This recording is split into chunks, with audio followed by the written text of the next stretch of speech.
안녕하세요. 한의사 이경입니다. 자, 예전에 호응에 힘입어 오늘은 식어가는 갱년기 성생활을 다시 불지펴줄 방법들에 대해서 한번 얘기를 해볼까 해요. 왜 불을 지펴야 하냐고요? 자, 100세 시대에 가족 간의 끈끈한 유대감은 건강한 삶을 위해서 중요하기도 하고요. 물론 갱년기의 부부 생활에서 성생활 이꼴 애정이라는 공식이 꼭 일치하는 것은 당연히 아닙니다. 자, 갱년기에 적절한 성생활을 즐기는 것이 노화나 면역, 질환의 예방에 도움이 된다는 것은 다양한 연구 결과에서 검증되어 있는 만큼 아주 특별한 이유가 있지 않다면요. 그 특별한 이유는 각기 다르겠지만 좀 더 젊은 성생활을 유지하도록 노력을 해보자는 취지입니다. 자, 오늘의 주인공은요, 바로 호르몬인데요. 분명 나이가 들면 호르몬이 그 분비가 떨어져서 밸런스가 또 깨지면서 왕성한 성생활을 즐기기가 힘들어집니다만, 근데 흥미로운 건요, 이 호르몬의 불균형이 개인적인 편차가 아주 심하다는 점입니다. 자, 그렇다면요, 우리의 노력에 의해서도 이 말라가는 젊음의 샘물을 퐁퐁퐁 다시 샘솟게 할 수 있는 게 아닐까. 자, 우선 사랑 호르몬에 대해서 좀 더 알아보겠습니다. 사랑에 빠지는 1단계는요, 상대에게 특별히 집중하는 단계잖아요. 자, 이때는 노르에피네프린이나 세로토닌, 도파민 같은 호르몬이 우리 몸을 휘젓고 다니게 됩니다. 특히 쾌락의 호르몬이라고 불리는 도파민이 분비되는 동안 내 두뇌의 이 쾌락 회로가 활성화되면서 반대로 이성적인 판단을 하는 회로는 활동을 멈추게 됩니다. 그래서 우리는 사랑을 선택하는 것이 아니고요, 말 그대로 사랑에 빠지게 되는 거죠.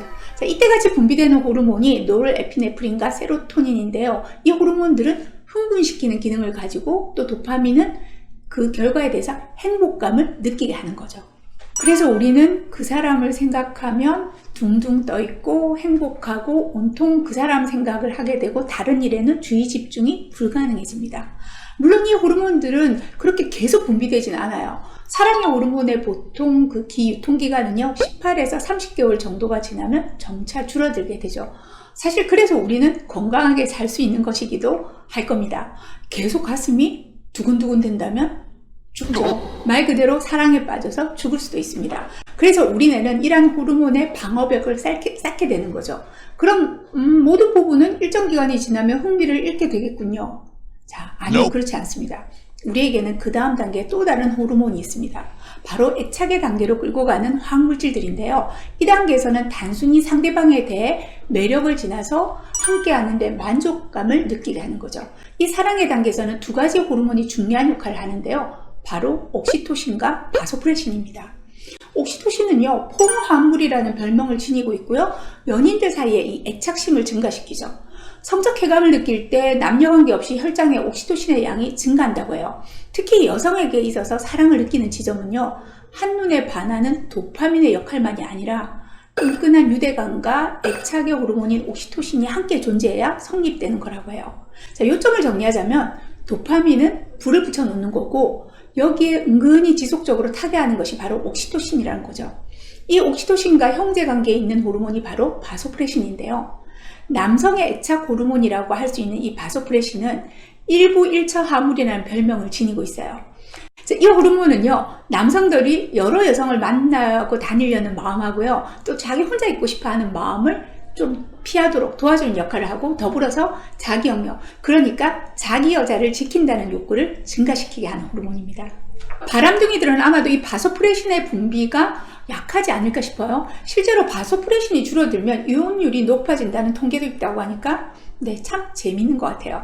자, 그런데 갱년기가 되면 호르몬들이 점차 줄어들거나 그 활성도가 낮아지게 되죠. 대표적으로 여성성, 남성성을 결정하는 테스토스테론이나 에스트로겐 같은 성호르몬은 물론이고, 이미 익숙해진 상대에 대해서 도파민 등 대부분의 사랑의 묘약들이 줄어들게 되는 거죠. 하지만 그렇다고 그래, 가족끼리 무슨 하고 너무 이르게 포기하지 말자는 거죠. 자, 우리 주위에는요, 60, 70대에도 손을 꼭 잡고 걷는 분들과 나름의 성생활을 즐기는 훌륭한 선배들이 꽤 있으세요. 우리의 사랑이 이런 호르몬들의 화학작용이란 전제하에, 물론 전적으로 그렇다는 것은 당연히 아닙니다.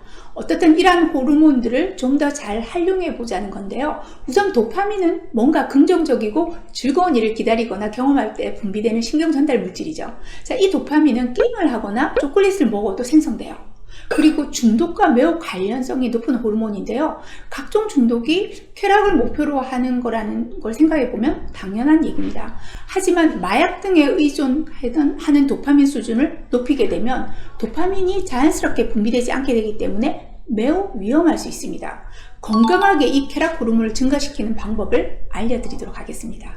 도파민은 아미노산의 하나인 티로신에서 만들어져 있어요. 이 티로신 또는 타이로신이라고 불리는 이 성분은요, 풍부하게 들어있는 음식으로는 아몬드, 사과, 그 다음에 아보카도, 바나나, 또 커피 녹차, 또 녹색잎이 많은 채소나 참깨, 호박, 씨앗 등에 많이 들어있습니다. 단, 설탕도 도파민을 증가시킨다고 알려져 있습니다만 일시적인 작용으로 음식이라기보다는 말과 같은 역할을 하기 때문에 주의가 필요합니다.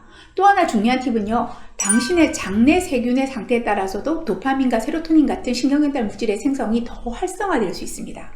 나쁜 균의 과잉은 독성 부산물을 남겨서 도파민 수준을 낮추게 되고요, 세로토닌 생성을 방해하죠.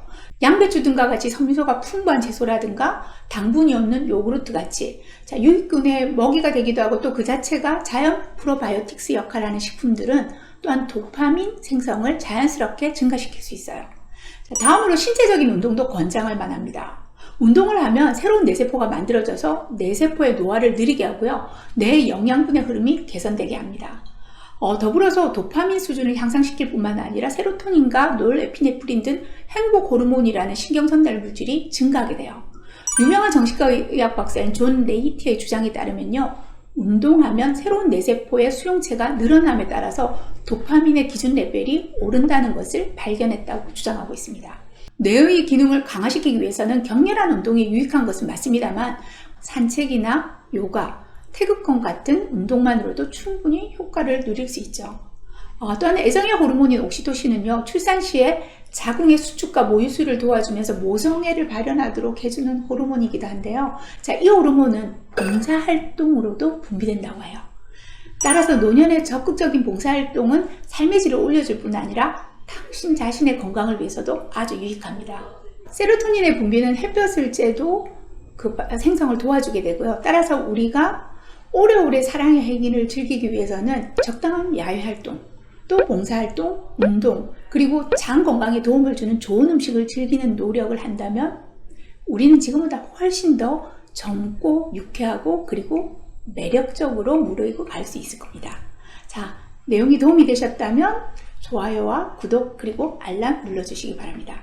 감사합니다.